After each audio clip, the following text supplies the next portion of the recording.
धनुषक। तो इनका की है कि विष्णु पुराण के अनुसार इनका दधीची मुनि के हड्डी बतल है, उनके अस्थि से धनुष बनल। वह धनु परशुराम के दिलखिन, परशुराम की जनक के देने थला।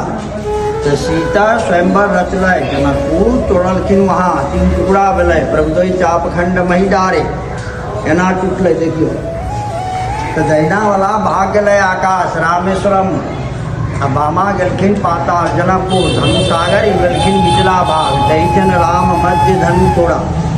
गाछे पूरा धनुषे बचे, यो गाछ के 550 बरस ला गए। अभी बढ़े थे गुरु माँ बैठते जा रहा थे, जना वो मेहनत के डालते होते। अही द्वारे इनका मंदिर नहीं बना के ब्लॉक लगाए। एना देख में लगे छे जना रुद्राक्षक दाना हो, कोई रूप में है, ना पाथर है ना लोहा है। आई कुंड भेल पाताल गंगा, यह पानी के समय ठीक नहीं है, मौसमी बरसात के कमी है। यह गलती आओ नीचे आओ लियो।